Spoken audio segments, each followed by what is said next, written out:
High বন্ধুরা, good morning. আজ আমরা বেরিয়ে পড়েছি পশ্চিমবঙ্গের বাঁকুড়া জেলায় অবস্থিত একটি ঐতিহাসিক ও ধর্মীয় স্থান বিষ্ণুপুরের উদ্দেশ্যে। আর বিষ্ণুপুর যেতে যেতে আমরা যাব বনলতা রিসর্টে এবং জয়পুর জঙ্গলের মধ্য দিয়ে।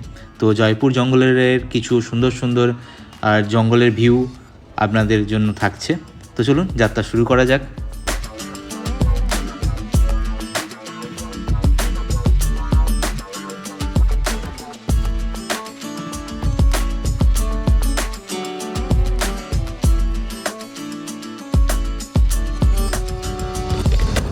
এই যে আমার সাথে যাচ্ছে তোমাল,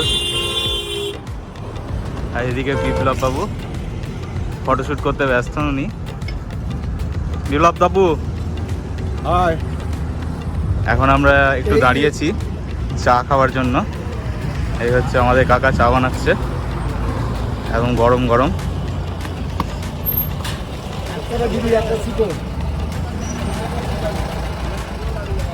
চলুন রাস্তায় যেতে যেতে আরো কথা হবে।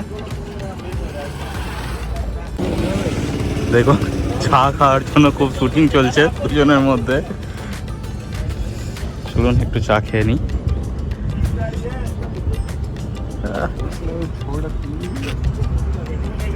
দেখুন চায়ের চিনি টিনি ঠিক আছে কিনা একটু দেখুন তো বিপ্লব বাবু।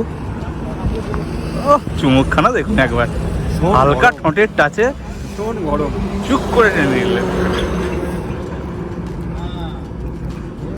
আমরা এখন চলে এসেছি আরামবাগে। তো যাই হোক, আমরা যেখানে যাচ্ছি বিষ্ণুপুর, এই বিষ্ণুপুর একটি ঐতিহ্যপূর্ণ স্থাপত্য এবং পোড়ামাটির গল্প দ্বারা সজ্জিত। আদি মল্ল মল্ল রাজবংশ প্রতিষ্ঠা করেছিলেন, কিন্তু দশম মল্ল রাজা জগৎ মল্ল তার রাজ্য বিষ্ণুপুরে স্থানান্তরিত করেছিলেন। আর এই রাজা জগৎ মল্ল এবং তার বংশধররা পোড়ামাটি ও পাথর শিল্প দ্বারা এখানে প্রচুর পরিমাণে মন্দির নির্মাণ করেছিলেন। আর সেই সব মন্দিরের গায়ে এই পোড়ামাটি দ্বারা হিন্দু ধর্মের অনেক পৌরাণিক কাহিনী লিখে খোদাই করে রেখেছিলেন। তো সেইগুলি আজ আমরা দেখব এবং কিছু ঐতিহাসিক জিনিস আমরা জানব। তো চলুন এগিয়ে যাওয়া যাক।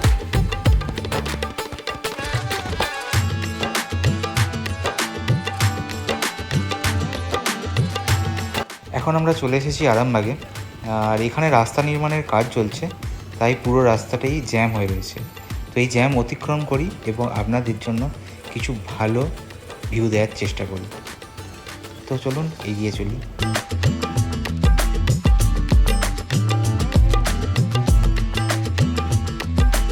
আরামবাগ শহর ছেড়ে আমরা বেরিয়ে চলেছি বিষ্ণুপুরের দিকে। আর এই বিষ্ণুপুর যেতে আমরা প্রথমে যাব বেঙ্গাই, বেঙ্গাইয়ের পর আসবে কতুলপুর, কতুলপুরের পর বনলতা রিসর্ট, এবং সেখানে আমরা আজকে আমাদের ব্রেকফাস্ট করে নেব। তারপর জয়পুর জঙ্গলের সুন্দর কিছু মুহূর্ত উপভোগ করতে করতে আমরা এগিয়ে চলব বিষ্ণুপুরের উদ্দেশ্যে। আর এই জায়গাটি দেখুন কত সুন্দর লাগছে, দুই সাইডে সবুজ, মাঝখান দিয়ে রাস্তা। বাইক চালানোর জন্য এর থেকে ভালো রাস্তা আর কী হতে পারে। যদিও আমি গতিতে খুব একটা বিশ্বাসী না, আমি স্মুথ ড্রাইভে বিশ্বাস করি। তো চলুন এগিয়ে যাই।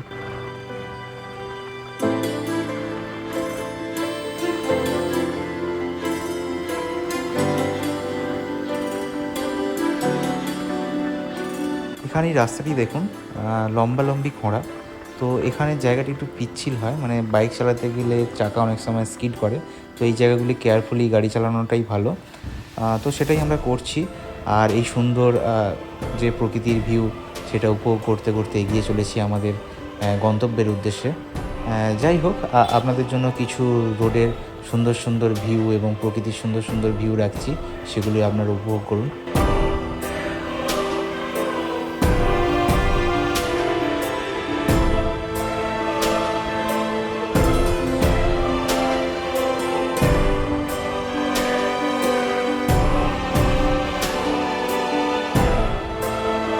আমরা এখন বেঙ্গাই পেরিয়ে চলে এসেছি খাতুলে। আর এখান থেকে কতুলপুরের ডিস্টেন্স 5 কিলোমিটারের কাছাকাছি, 5 থেকে 6 কিলোমিটার হবে। খিদে পেয়ে গেছে ভালোই, যদি অনেকটা বেলা হয়ে গেছে। দেখা যাক কতুলপুরে ব্রেকফাস্টটা করা যায় কি না। যদিও ইচ্ছা আছে বনলতাতেই ব্রেকফাস্টটা করার। তো চলুন এগিয়ে চলি, তারপর দেখা যাক কী হয়।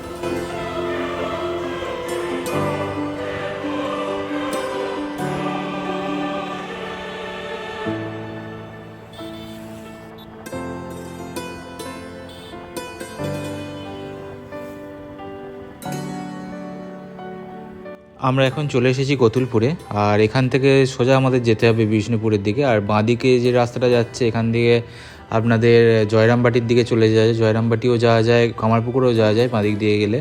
বাট জয়রামবাটি কামারপুকুর যাওয়ার জন্য আরামবাগ পেরিয়েই যেটা দ্বারকেশ্বর নদী আছে, নদীটা ক্রস করেই আপনারা সোজা যাবেন। আমরা চলে এসেছি দ্বারকেশ্বর নদী ক্রস করার পর ডান দিকের রাস্তাটায়। তো ওইদিকে সোজা গেলেও ওই রাস্তাটা কম হয় এবং ভালো রাস্তা, খারাপ না। তো ওদিকটাই সুবিধা কামারপুকুর যাওয়ার জন্য। তো চলুন দেখি।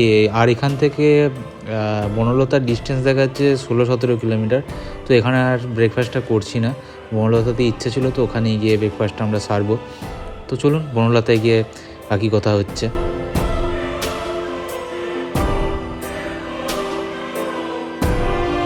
এই হচ্ছে কতুলপুরের মার্কেট এরিয়া, বেশ বড়ই মার্কেটটা, অনেক লোকজনও রয়েছে মার্কেটে। এই দুপুরে বেশ ভালোই জনসংখ্যা রয়েছে মার্কেটে দেখতে পাচ্ছি। তো চলুন, যেরকম বললাম যে বনলতায় গিয়ে আমরা ব্রেকফাস্ট করবো, তো ওখানে যাই ব্রেকফাস্টটা সারি।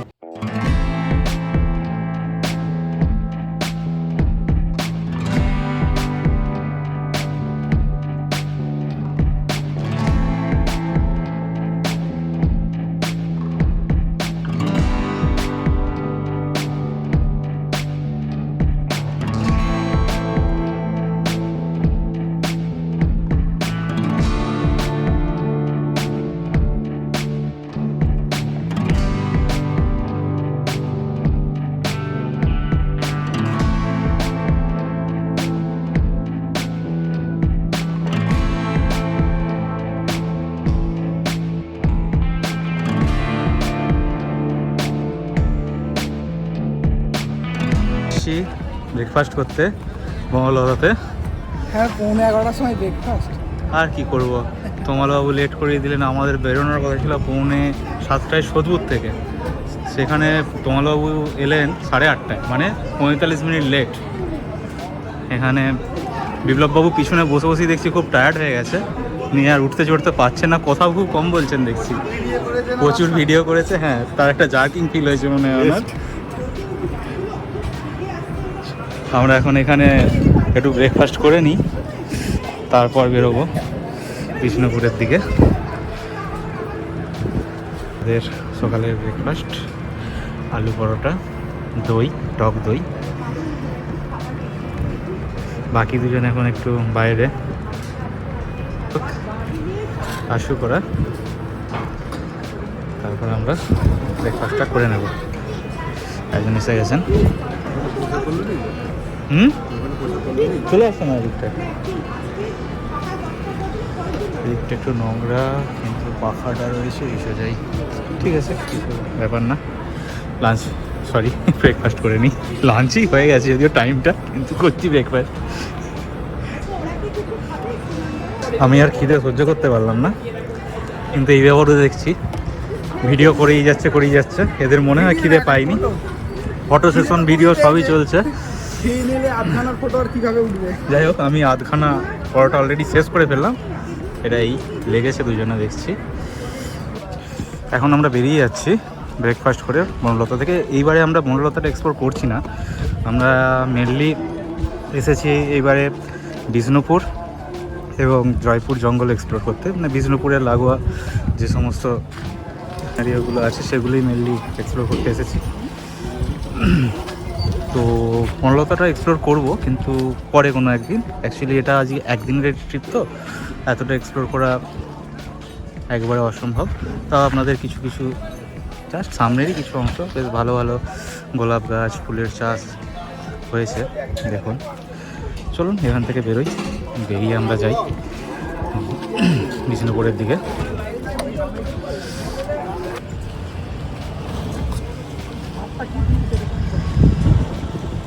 বনলতা থেকে বেরোনোর সময় কিছু সুন্দর সিনারিও দেখুন, কি অপূর্ব জায়গা এটি।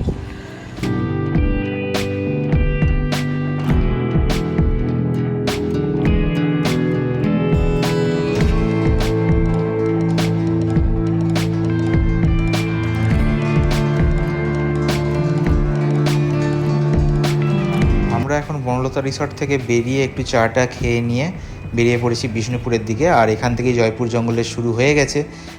আপনাদের রোড সাইড ভিউ আমরা দিতে থাকবো, সুন্দর সুন্দর যে রোড সাইড ভিউ, এখানকার জঙ্গলের ভেতর দিয়ে বাইক নিয়ে যাওয়ার যে আনন্দ, সেই আনন্দের সাথে আপনাদের রোড সাইড ভিউ দিতে থাকবো। আর এটি যেহেতু একদিনের ট্রিপ, তাই আমরা জঙ্গলের বাকি জিনিস কিছু দেখাতে পারবো না এবারে। পরে যখন এদিকে আসব তখন সেগুলো নিয়ে আমরা ডিসকাস করব। এখানে দুটো রিসর্ট রয়েছে ভালো ভালো, একটা বনলতা রিসর্ট রয়েছে আর একটা বনশ্রী বলেও রিসর্ট রয়েছে। জঙ্গলটি একটু ক্রস করে যেতে হয়, মানে জঙ্গলের ভেতরে না, রোডের ওপরই, কিন্তু একটু আগিয়ে যেতে হয় ভেতরের দিকে। তো বনশ্রী রিসর্টেও ভালো, ওখানেও থেকে খাওয়া দাওয়া করা যেতে পারে। তো চলুন এবারে যেহেতু বিষ্ণুপুরের জন্যই যাওয়া, তো বিষ্ণুপুরের দিকেই যাওয়া যাক। আর যেতে যেতেই জয়পুর জঙ্গলের সুন্দর ভিউ আপনাদের তুলে ধরি। রোড সাইড থেকে জঙ্গলের এর থেকে ভালো ভিউ হতে পারে? দু সাইডে সারিবদ্ধ গাছ, মাঝখান দিয়ে আমরা যাচ্ছি। ওফ, কি অপূর্ব লাগছে! আপনাদের কেমন লাগছে কমেন্ট করে অবশ্যই জানাবেন।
আপনারা যারা কলকাতা থেকে আসবেন তাদের জন্য রাস্তার একটা ছোট্ট নির্দেশিকা দিয়ে দিই। আপনারা কলকাতা থেকে চলে আসবেন ডানকুনি থেকে সোজা চলে আসবেন চাপাডাঙ্গা থেকে সোজা চলে আসবেন আরামবাগ থেকে দ্বারকেশ্বর নদী ক্রস করেই আপনারা ডান দিকে টার্ন নেবেন, ডান দিকে সোজা চলে যাবেন বেঙ্গাই থেকে কতুলপুর থেকে সোজা চলে যাবেন বিষ্ণুপুর। ব্যাস, পৌঁছে গেলেন বিষ্ণুপুর।